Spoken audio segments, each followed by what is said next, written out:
everybody, this is Key from Jim Key and Company. I'm coming to you with a video on how I created my custom curtains for less than $100.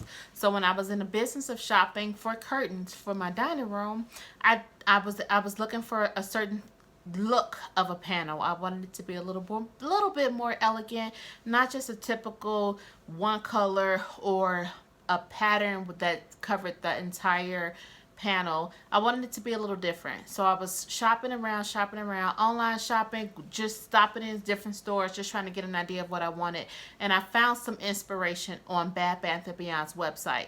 This is the picture that I used. However, when I went to buy the picture, they did not have the color that I wanted. So I was a little bit disappointed because I had been looking for weeks, probably even months, looking for something similar to what I wanted. And I was willing to settle, but they didn't have the color that I wanted. So of course I feel like I'm back to square zero. I'm back to zero, right? Like I got to start all over again. What am I gonna do?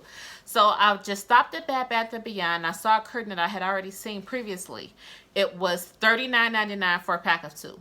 And it was on clearance for $19.99. OMG, I was so excited, right?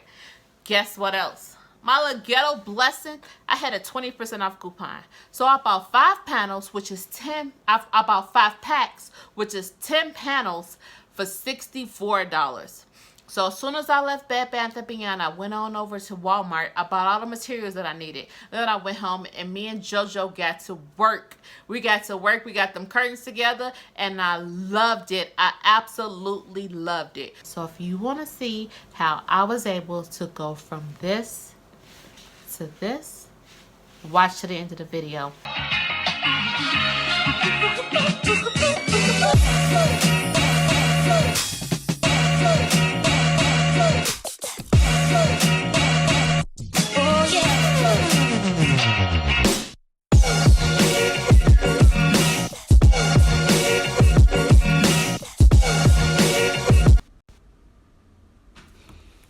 So I am measuring out my fabric for my lines of ribbon that I'm going to be applying to the front of these curtains.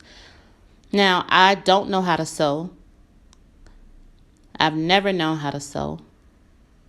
But I've used this technique maybe 20 times over the years. I've never had an issue with it. I've never had them come apart or anything like that. It works really good. This material is really durable. So my first line of ribbon, I measured the first line at 14 3/4 inches from the top of the panel. The second line is measured right at 16 inches from the top of the panel, and I'm going to have about an inch overlay on each side. The panel is 37 inches wide, so my ribbon is cut at about 39 inches. I do it that way because I like for it to be as perfect as possible. And you'll see at the end of the video where I'm able to, or a little later in the video, where I'm able to secure those pieces to the back, which makes it much, much seamless when you look at the panel from the front. So here I'm cutting my adhesive. When I first started this project, I bought some adhesive that was about an inch, half an inch wide. I ran out of that, and since this is my last panel, I was not about to go back to the store to get any more. I just used what I had. So I had to start cutting my bigger bundle into strips. And it worked fine. It's the same material. It's just packaged a little different. A little bit an extra step that I had to take, but it came out great. So you can't see Jojo. He's out of frame right now, but he's my best helper. I really, really love having him as my baby boy. He helped me get the job done. So I'll go ahead and add the adhesive to the back of the ribbon. It's a little easier that way opposed to trying to add it to the fabric. It's a little bit more forgiving if you make a mistake. Shout out to all my Army veterans, all my military personnel, our first responders. We want to thank you for your service.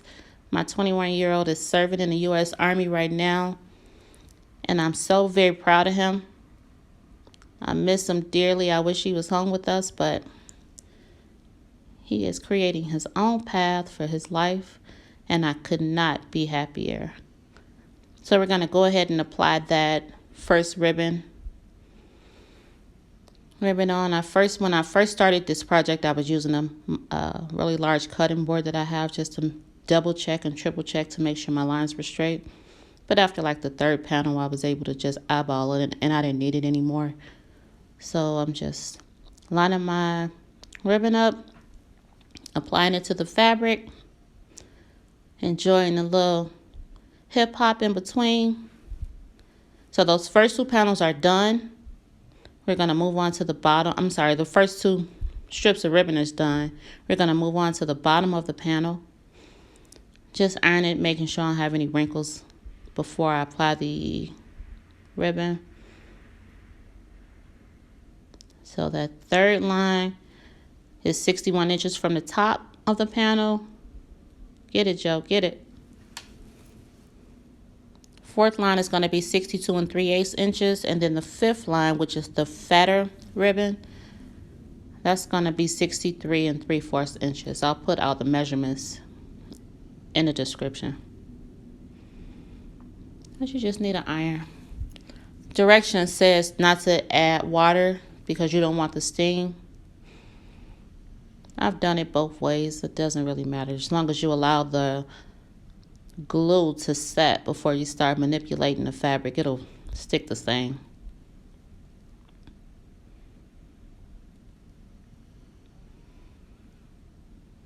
So Jojo helping me clean up while I get this work.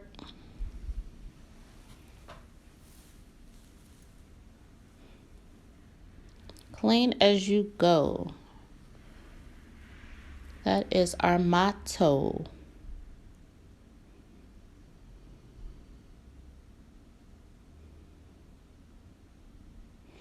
All right, so we are all done. Now you see me flip the fabric over and go ahead and secure the overlap, the inch overlap of ribbon. Just going to secure it to the back. I love the way that look opposed to cutting the ribbon at the end of the panel. I don't like that it just doesn't look as clean and crisp. When you overlap it and tuck it behind the back, it's really seamless. It's really nice. So now I'm almost done with the panel. I'm measuring my extension at 26 inches. So like I said before, these curtains, I'm making an 84-inch curtain into a 106-inch panel. I cut 26 inches, which is 110 panels, but I use those 4 inches for the overlap on the back of each panel. So go ahead and cut it across. I use the iron to kind of help me get a better, so that my line is straight.